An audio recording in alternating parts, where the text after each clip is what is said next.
It's Real Jordan Demi. Welcome to 2025, our second episode of the season.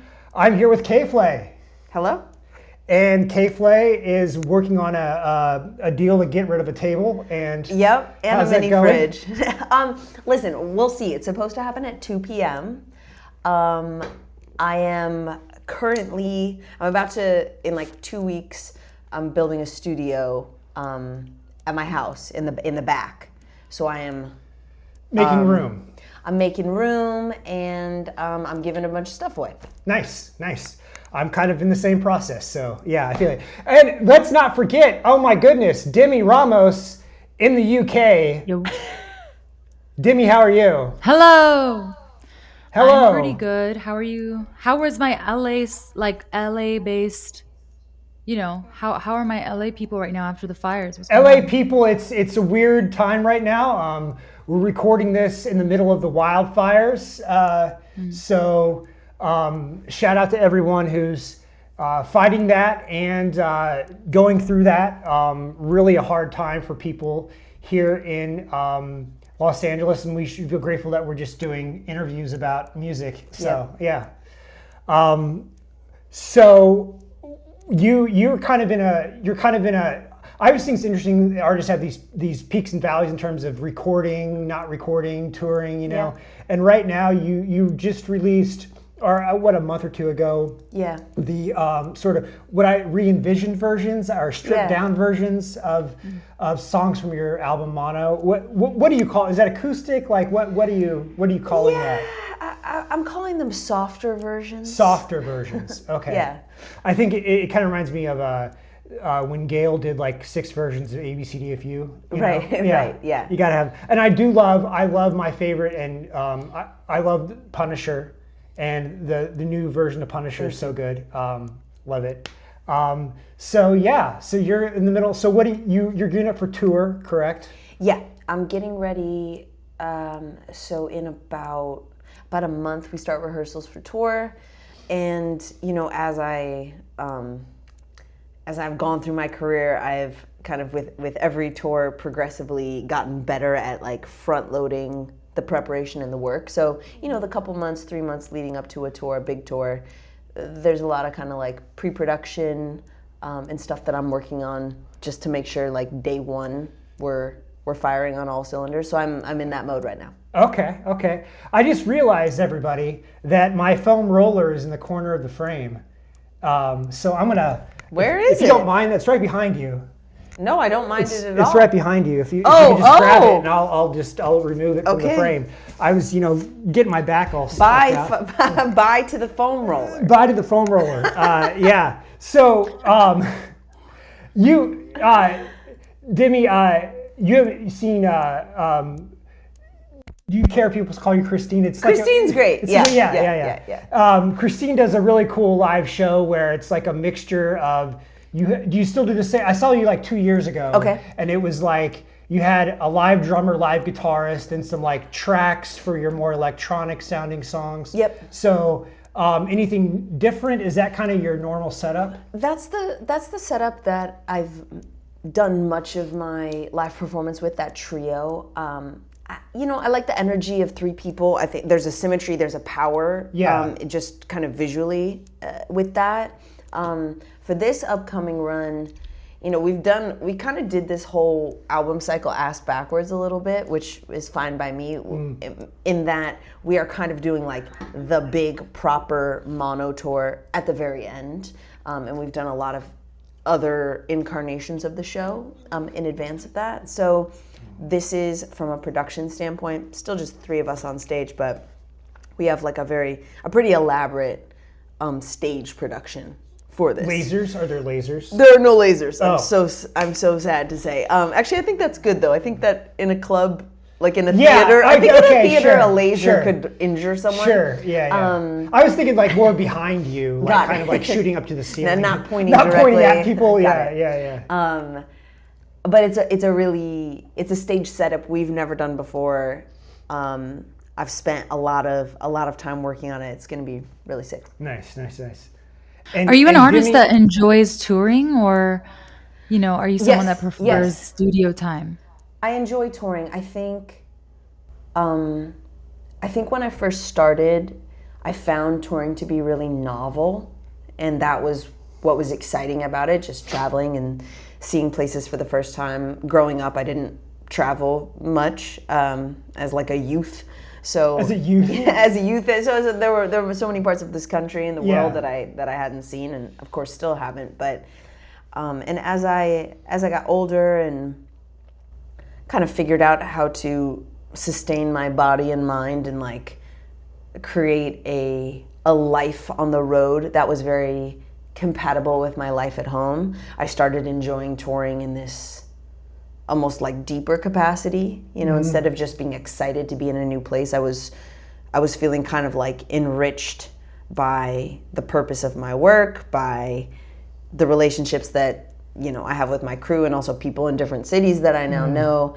And so there's more of a sense, I think, that touring is kind of like built into my life. It's part of you. It's just part of me. So yeah, I think I've developed a pretty healthy way to be on the road, and as a consequence, I really enjoy it. It doesn't actually feel that different from this life. This life. How about any like pre-tour rituals? Like anything crazy that K.Flay does? Like, Oh my Juice gosh. cleanses.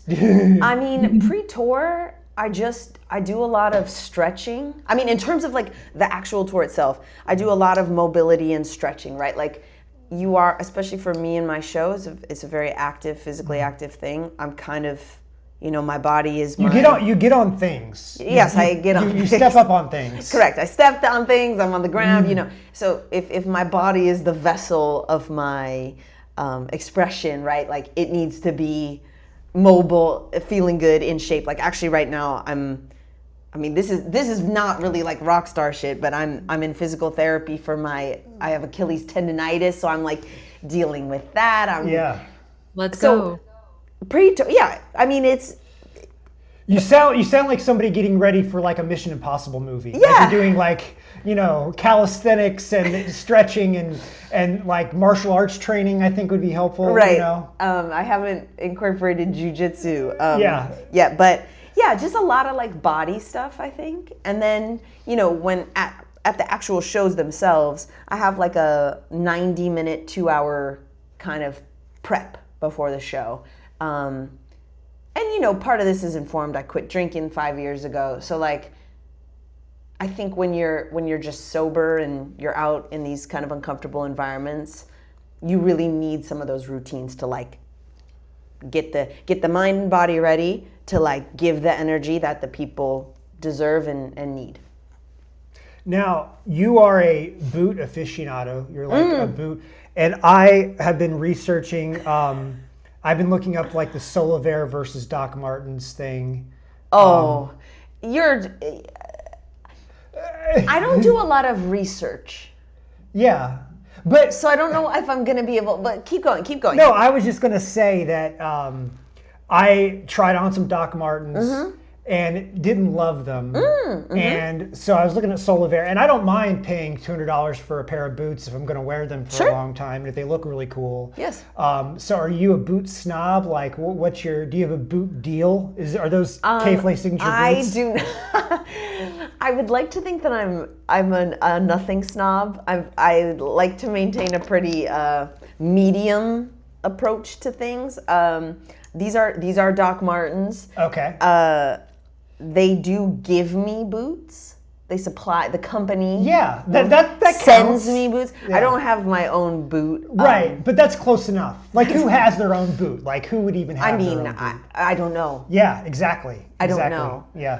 But I certainly don't have my own boot. But Yeah. I'm actually, speaking of boots, I'm breaking in a new pair right now. Okay. And how long does it take to break in a pair of boots? Man, my last pair looked so cool, but they were like probably 4 years old, and they had been cracked and cut. I mean, they had kind of got put through the ringer. I would say to break in a pair of boots properly takes 2 months. 2 months. Wow. Now, Demi, you're in the land of Solavere and Doc Martens. Do you find more people wearing those kind of boots in England than they do in New York? You know what's so funny? I I've seen a lot of them, but fun fact, I actually did one of the gifts for like my boyfriend for Christmas. I got him a pair of like Doc Martens, and he did not have any. So Well, I also he's a yeah. soccer player. He's an Everyone athlete. needs Doc Martens. Like, how do you not have just Okay, one? well, the question, you know? did you get him high top or low top? High top. High top. The yeah. classic black. Classic. Yeah. I think it's a great shoe to have. But also, this is not to say anything. I just, I'm a musician. So like Doc Martens came into my orbit and then they're great shoes. So I wear them. Yeah. So when I told you I don't do research, like my approach to life is like, if something comes into my life, I like it, I just vibe with it. Yeah. I don't really question it that much, especially if it's a fucking product, Like Right. I'm just like, well, it's great. I love these shoes. Yeah. They're good to me. They send me these shoes.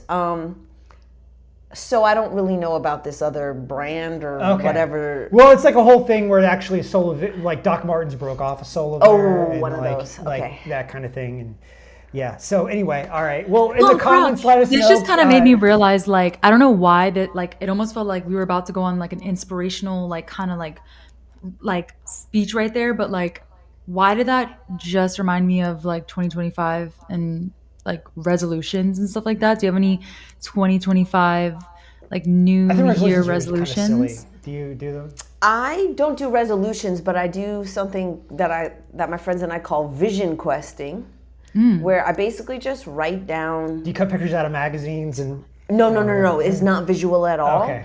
I have a couple friends who do like a visual collage. I don't. I just divide my life into 3 categories. So one is my home environment, one is my work environment, and the other is my personal environment. I mean, arguably they are all linked. But and then I just write down all my goals. And I'm pretty good about doing them every year.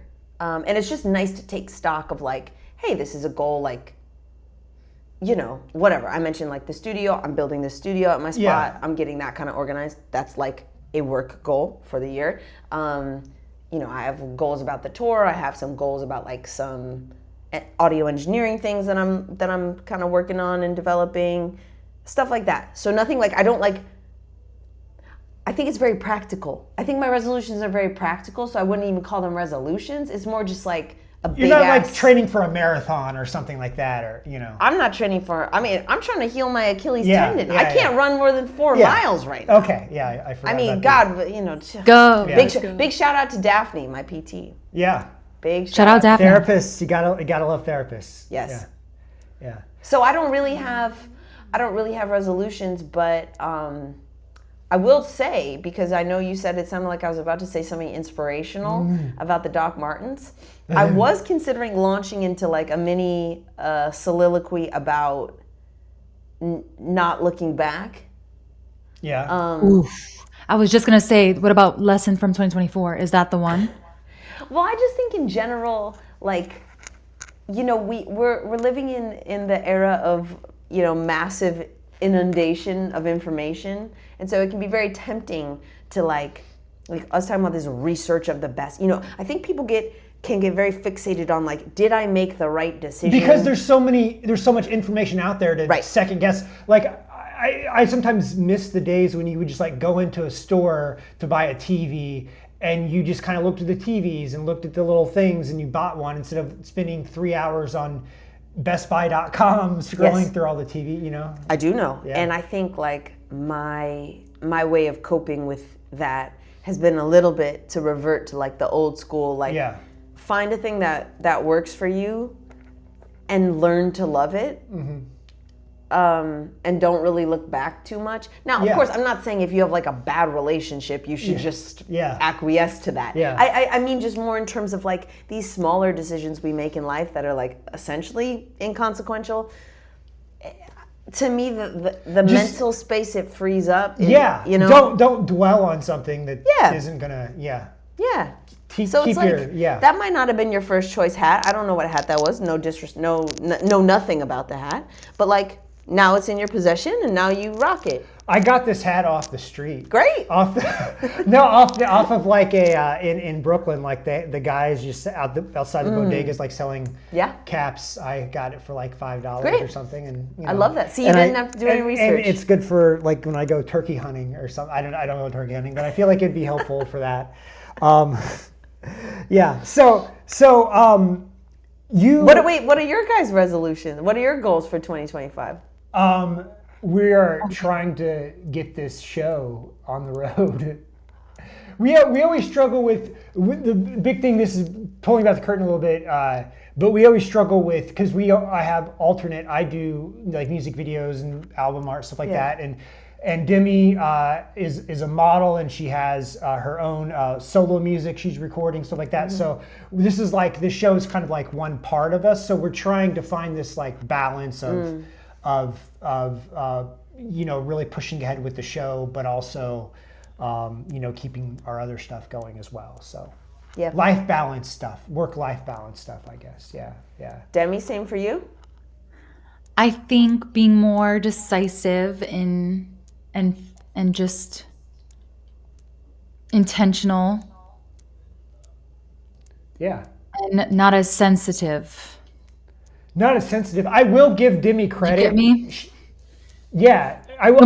Less thinking, more doing. You get what I'm saying? Like just just go.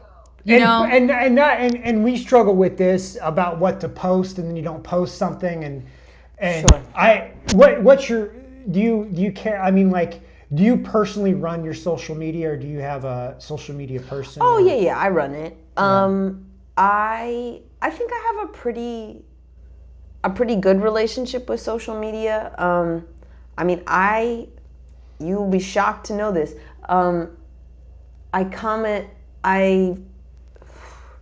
In the last 4 weeks, I've probably logged into Instagram 2 times. Oh, okay. I'm old school pretty much. All my friends know I don't watch any stories. I disseminate the information if I feel like I want to or need to for my fans or people who are interested in what I do musically. And then I'm kind of off it. None of this, by the way, is a judgment on any social media. It's just for me. It's how I like to operate. And if I'm not in the mood to post something, it's probably like my wise mind being like, shut the fuck up. Nobody needs to hear from you right now. Yeah. I hear that. Guys, what do we think about the TikTok ban right now? How are we feeling about that? I mean, great. I feel great. Yeah, it'll be settled by the time this comes out. So, but I think it's funny, like, it's we're all kind of tired of hearing about it, but at the same time, it's kind of like this weird moment in, because TikTok has driven the music industry, or has tried to drive the music industry. We won't get into that whole thing. Sure. The record companies thinking they can just, snap up people who are viral and that they're going to get the same result.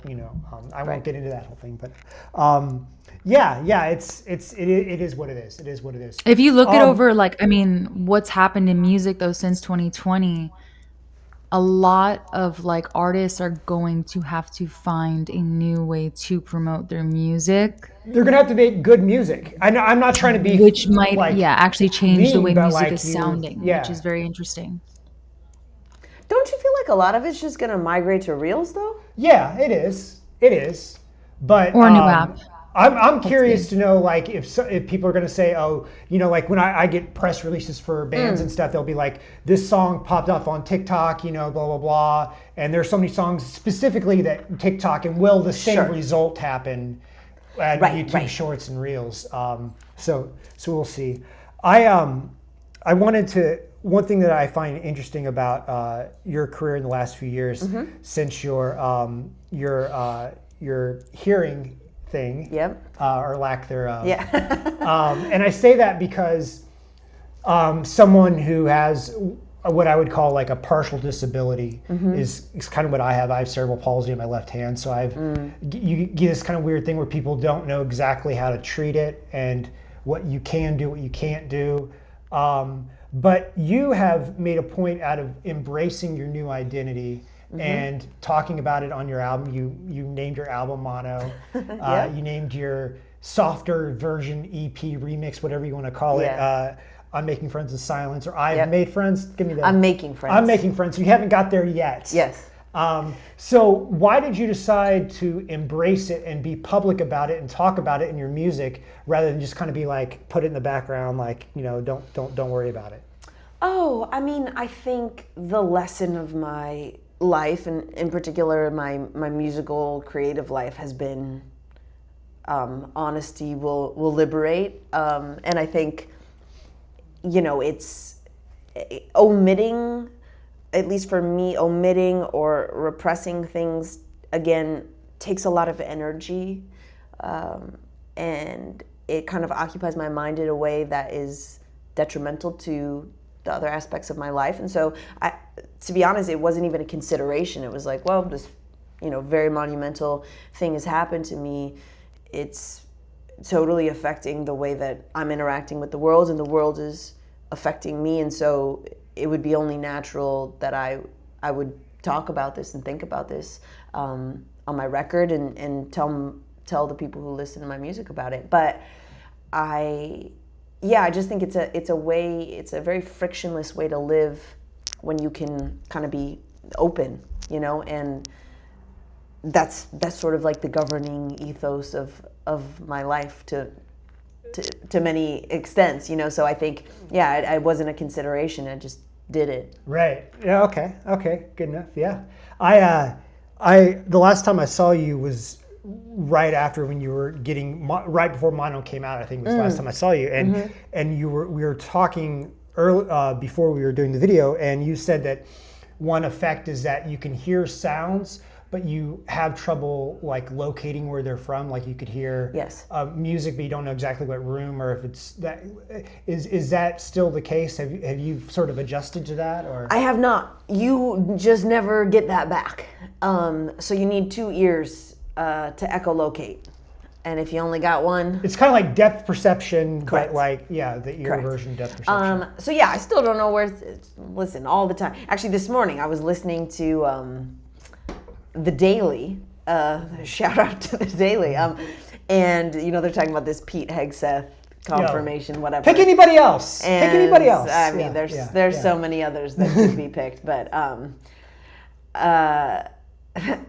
anyway, in the episode, there's like a heckler woman who like goes into the Senate hearings, like bum rushes it, and is like, "This guy's a rapist," whatever. And I thought it was someone in my house. Like that's kind of, honestly, that's the most annoying part of it, is I always think like something's happening in my house and it's happening outside, or I think it's in the room, but it's like, I just really do not know where things are coming from unless I can see them, see the mouth moving, or see the shit falling on the ground. So, but I'm getting a cochlear implant after this tour in April, and really to deal with I have just this horrible tinnitus in my deaf ear. So that's to combat that, or hopefully mitigate it. But one of the benefits, hopefully, will also be that I can locate sound again. Okay. So TBD, talk to me again in like 1 year. Okay. Cool. You have a good. I appreciate the good attitude with it, and that you've embraced it, and that you even have a tattoo. The mono tattoo. Yeah. Let's see the mono tattoo. Let's see it. I was just with my buddy. We have matching tattoos. He got this too. He's not deaf in one ear, but he's just my buddy. Right. Yeah, me and Demi have like a locket where it's half the locket. I'm just kidding. Demi's funny because she does not have any tattoos herself, but she loves men who have tattoos. Wow. So, thanks, Jordan. Love that. No, that's not. Is that not the truth? That's the truth. Is it not the truth? I think, it definitely that's all I gotta say about that. What about you? Have you ever dated a man without a tattoo? Yeah. Okay, there you go. Yeah, well, yeah, and I know the guy she dated who didn't have tattoos, and we won't get into that. And he sucked. He was a nice guy. He was a nice guy. All he was right. a little milk toast. Got it. He was a nice guy. Low vanilla. Really needed a couple more tattoos. Yeah. But Demi has a strict no musician policy when it comes to dating. Yes. Oh, Yeah.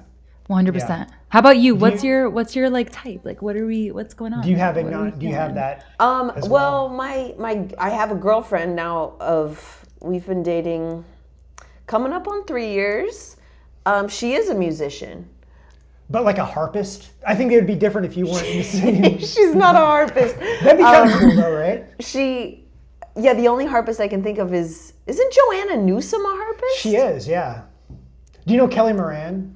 No, Oh, Kelly Moran's like a harpist. she's a harpist really too. cool. Yeah. Okay. Just name your harpist. Down in the comment section, name your favorite Name harpist. your favorite harpist. I feel like Dionysus or something. Dionysus. You know what I mean? Like an ancient Greek. Yeah, yeah. Yes, but my girlfriend is wonderful. She is a musician. I mean, listen, I think that there's, for me, it's really nice to have some common vocabulary around this life. And especially, I think, because so much of the kind of like shape of my day-to-day movements are informed by being a professional musician. It's nice to have someone who can like just kind of get that.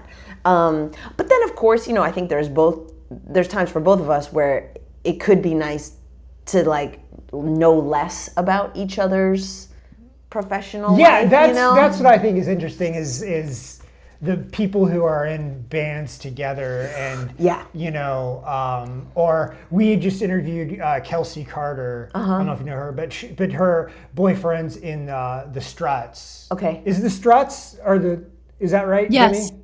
Yeah. The Struts, yeah. And so they're in different projects. I think if your significant other is in your band, that's a whole different animal than if Totally. And this is, we have a lot of separation. We still have that ability to come home after the work day and be like, this is what I did, and have appreciation. That's right. I imagine you like a Muppet voice, like, this is what I did.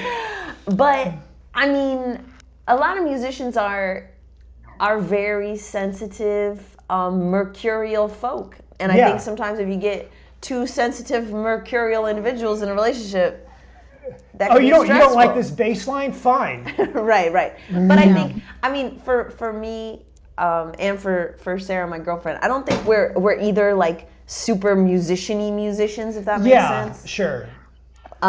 So it kind of works. Okay. Yeah, I totally get that. But I get it. I think the life of an artist too is a lot about finding that balance. Like you're always, always concerned about finding that balance because like art, just like it is you, like it's what you do, it's like what you think about. It's what you want to be doing. Like, you know what I'm saying? You want to be in your zone and to find that balance. Like, how do you have trouble finding that balance in your relationship? In my relationship? Yeah, with two artists. Or are you constantly like collabing and like? Oh, no, not at all. Yeah, I think that balance comes naturally for both of us because I think we both want it. I think we both really value like each other's opinions on things, and then just we lay that to rest. I think you guys know this. It's like when you do creative work for a living, it can be really all consuming. I think in a way that. It's a little bit of a mirage. Like this life is so big, and there are so many things going on, and people are doing truly a billion things right now. And your art is one piece of that, and it has value. Of course, it's an expression, but like it's good. I think Sarah and I both, I think I could speak for her on this. Like yearn to have those counterbalances and yearn to have like other interests and people in our lives who don't do music. And so yeah, I feel like we do have a lot of that balance. And also like, we're both, not to say we've battled our demons and the demons are dead, but they're kind of dead. Yeah. They're, Well, it helps it helps to not be 22 anymore. Yeah, and like not being in sort of like an active angst state. Yeah. Because the world is angsty enough. Yeah. So I think that helps a lot with the balance too. Like in the past, I've had previous relationships where, I wasn't settled in a certain way. My partner wasn't settled in a certain way, and it created just a lot more of that, like, because you're feeding off and, of each other's energy is the thing. Yeah, exactly. Yeah. And I think no, you're totally right. And like, I think in my relationships, my friendships, my partnership, my family, like, I'm really yearning for that balance. Like, I come into those conversations and those interactions being like, let's ground each other. You know, I'm really not looking to get hyped up. And I think in a previous era of my life, I kind of was. Yeah. You know? Right. Like, I'm looking for a little bit of that, like... Yeah, little... friction, you know? Normalcy. To cause... I do think I'm kind of a type A intense person, and I just can't date, like, really quiet, demure, like, you know, shy people. I think it's because both sides of my family everyone's kind of loud and opinionated, and so...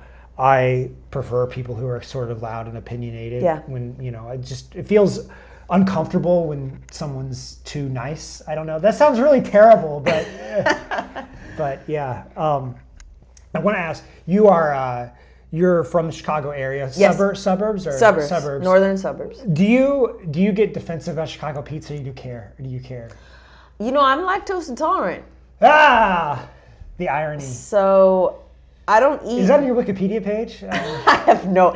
I'm proud to will say be I now. have no clue It will what be the now. fuck's No. on my Wikipedia page. Deadass, we had an issue. I call it an issue. It sounds like a humble, but like, what was it? 3 or 4 years ago, we had this thing where somebody was taking screenshots from our interviews and putting that as Wikipedia things because they found it was like some fair use thing or something. Got it. So populate my Wikipedia. So Yeah. now we should perpetrate like some sort of alternate narrative of my life. Yeah. Now it can go on well, you are Wikipedia. lactose intolerant in that way, so no one serves you a milkshake on accident. Yeah. Oh, let me say this. I can have some cheese. I've Yeah. built up some tolerance for that, so that I can like go to a party and like a cheese party. I mean, I don't know if I would attend a cheese party and eat too much, but I can have some cheese. I can have some butter. Yeah. I cannot have a milkshake. Yeah. I can't have a slice of deep dish pizza. Yeah. I mean, I can. I'll just feel sick. Yeah. Okay. So, yeah. I mean, I grew up having Lou Malnati's. That would be Lou Malnati's thin crust. That's the pizza of my youth. Again, no real allegiance. It's just what I'm used to. You know what's funny is how different platforms react to different things. Is that Instagram, if I put a clip of this, no one will care. But on YouTube Shorts, there'll be like a whole like, no, wrong. Really? Yeah, it's weird how that happens. But that's what we've Okay, learned. well- Like, we did some video recently where she interviewed Guy Fieri on a red carpet thing, and he gave what was the one before grilled cheese. What was the recipe, Demi? Hangover meal. What to eat after a hangover. Oh, and he Yep. made like this Favorite. really big burger thing, and people were just like, "What you're supposed to eat during a hangover?" It was like this big thing. Yeah. You don't have to deal with anymore. No hangovers for me. You know, that's why I really have never been a big drinker because I don't like the hangover. I don't like the repercussions of it. You know? The repercussions tend to be rather negative, so I Yeah. can understand that. Yeah. The effects of poisoning oneself. Was it just like one night you decided you were like, listen? You know,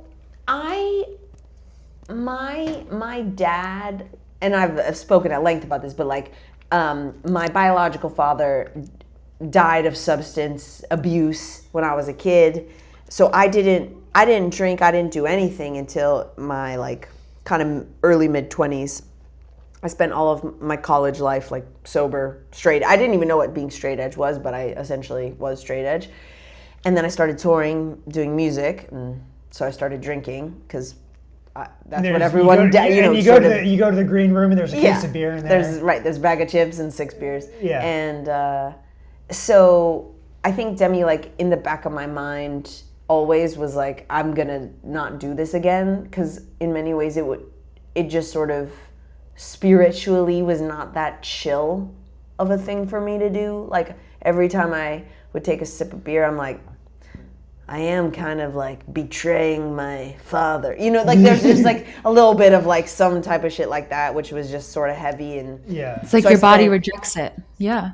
Yeah, Makes and so sense. Did you have in the back of your mind? Because I have a tradition of alcoholism in my family as well, and I was always like, like thoughtful of that. Sure. That you can slide into that. Was that on your Yeah, mind? absolutely. I mean, Yeah.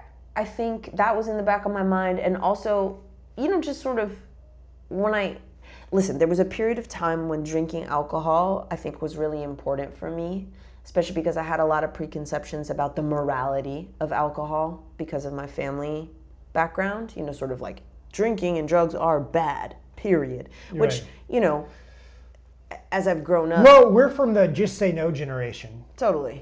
So.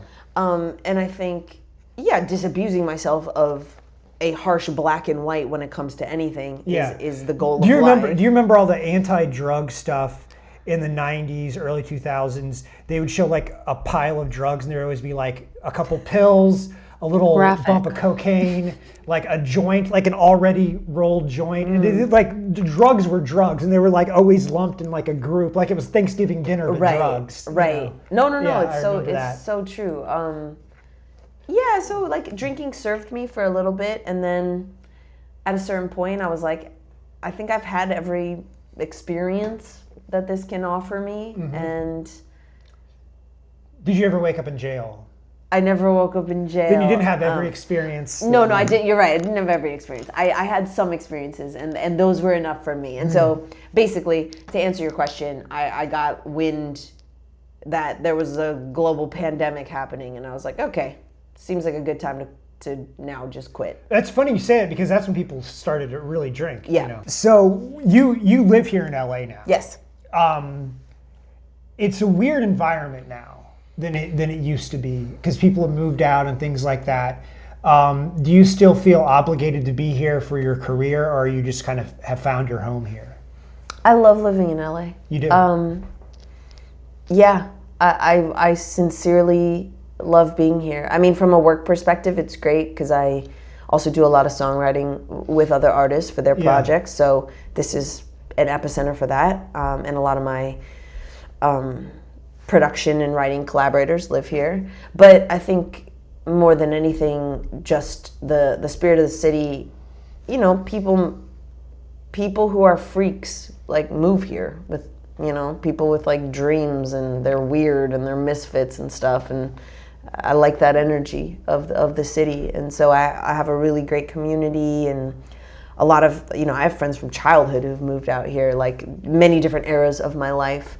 A lot of people live in Los Angeles. And I feel bad because I have a cousin who lives here. I never see her.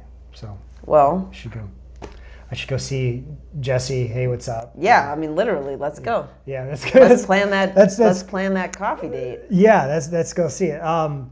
What are you a big TV streaming person, or No, you're not? I'm not. You seem very sort of. Do you read? I read. Yeah. Demi is a reader, not a watcher. Great. Yeah. What you reading right now? It Ends With Us. So corny, I know, but I watched the movie first, and I almost didn't get the book because I was like, I know what's gonna happen.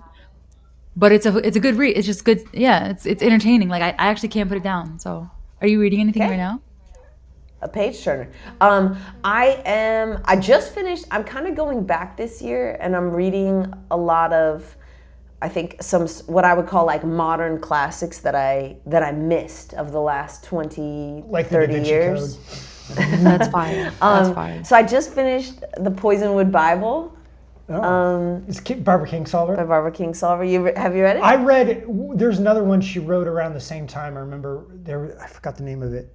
I didn't read Poisonwood Bible. I read the one she wrote right after that. Okay. And this was like 20 years ago. Yeah. It was great. It's long. It's like 600 pages. I don't read that much anymore. I feel like because I was very much an intellectual when I was younger. My group of friends were like all like NPR, Washington Post people when I was living in DC. I have a whole other like life of like Capitol Hill. But anyway, I used to substitute teach school. Okay. And when you get a sub, you give them the worksheet and or a video or something. So I would have time to read. So that was really, and that's been more than 10 years ago. So I really haven't had any sort of reading since then. So okay. Well, Poisonwood Bible is great if you're looking for a long one. I just started Nickel Boys. which I hadn't read. But Do you have a favorite book? oh man, you know, one of my very favorite books, and I've just reminded of it again because I recommended it to a music friend who was over at the house, is All My Puny Sorrows by Miriam Taves. A personal Bible. Highly recommend. Highly recommend. Yeah. On the topic, Yes. what kind of like student were you? Like, were you like teacher's pet? Were you the quiet one in the back? Were you the one that couldn't What stop kind of chatting? student was I? I was a very serious student. Yeah, there's no way. Okay, you I were see checking that. all I the see that. class. Yeah, I was a very, you know, I loved school. I like structure. I didn't have that streak. I know a lot of musicians who are like, I don't want anyone to tell me what to do. I enjoy that kind of structured like learning environment. So I was like a super serious student through like literally through the end of college. I was like very kind of. Did you actually read the text? Because I got good at like reading part of the text and like, you know. I mean, which is a skill. I did read everything. Oh wow! See, I was a creative writing with my second major. I did double major, and I like gave up. I got to where I could read like 2/3 of a book and do enough to do it. Yeah, because I always felt like if you just did the Cliff's Notes or something like that, the professor would be able to see that you're just hitting the parts that they talk about in the Cliff Notes. So you know, I at least gave myself enough of that. You know, honesty. Totally. Yeah.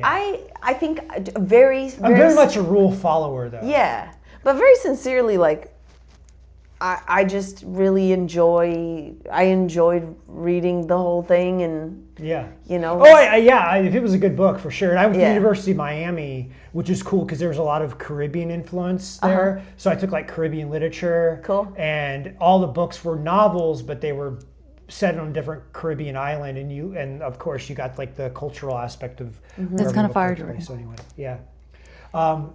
This has been Book Talk. Yeah. Yeah, this is very much. I guess the Pearl and the Doors. I do watch Antiques Roadshow. I like some PBS type documentaries. So, yeah. What's the dorkiest thing about you? Do you have any like? I mean, you're kind of a nerd anyway. Yeah, so I think I'm pretty dorky. There's no. Yeah. What's the dorkiest thing about Or me? the nerdiest thing about you? Oh my God. I mean, probably it's got to be something connected to my organizational systems. Oh, okay. You're a big labeler and. Yeah. I bet your home studio is going to be like nice. Yeah, I'm very organized. I come from a long line of obsessive women, so A long line of obsessive women. following that tradition. What's the dorkiest thing about me? I mean, Well, forget about it. so many things. I'm just kind of like, I mean, anyone who really knows, I'm just like I'm a dork. Yeah, yeah. Yeah. You get the new studio going. Well, we're going to end this in a second, but we always do like studio nerd stuff. Okay.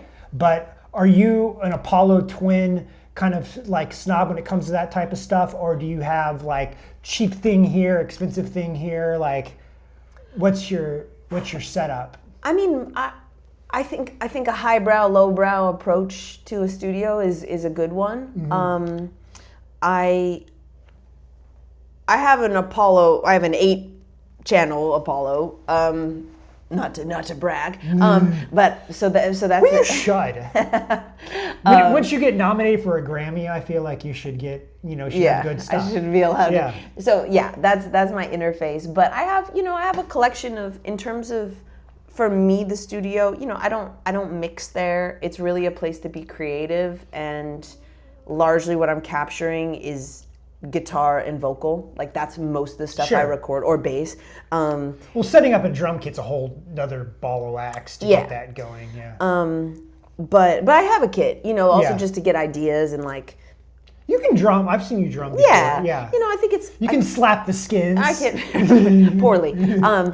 But yeah, so there's like a mix of, some older random shitty things I've collected over the years, and then like some pieces of equipment that are like a little bit more hi-fi and whatever.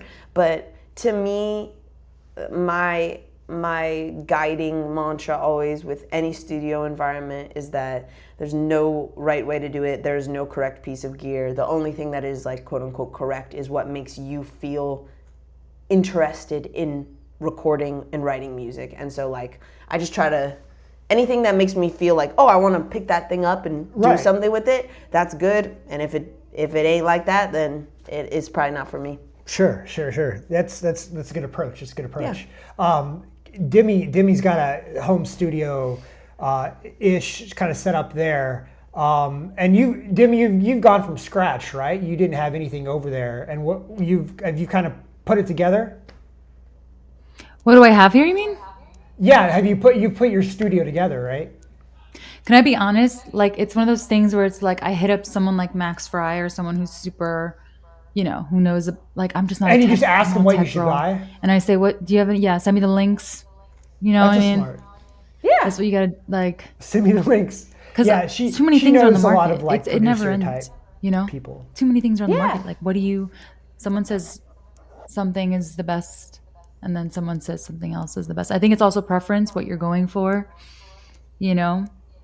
How far you want to take it. She's kind of a mad scientist. It's been a while since she's released something, so I'm curious what's going to come out of that studio, and if the gray English weather will make it sound all maudlin, and that's a good literature SAT word. Who is K.Flay like underneath it all though? Like I bet you it must be interesting for like fans to like hear you speak about the album and the artist side of yourself, but I feel like, is there much like, who's K.Flay without the art, right? Without the art. Without the art? Than that. Yeah. Like, what would you have been? Behind the music, right? Like behind the I think I'm pretty... I'm sure I would have found some outlet for my energy, right? Like I've always been a very high energy person. So I'm not sure what it would have been, but something.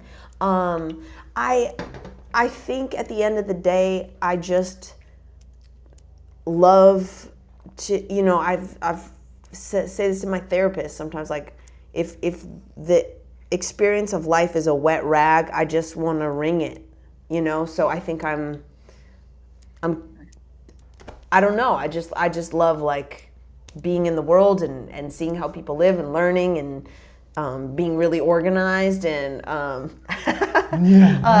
love being organized. It's just my passion. Staying up late. I like being awake. Yeah. I don't know. I feel. I like watching 90s Forensics Files episodes at like 2 a.m. That I don't do, but I can respect that. I can really respect that. And I'm not a true crime person. I think I just like the I don't know. Just love Forensic Files. No, just like that 90s kind of like the... I'm not even sure I know what you're talking about, to be honest. Well, so we'll end it, but I just want to ask one thing is,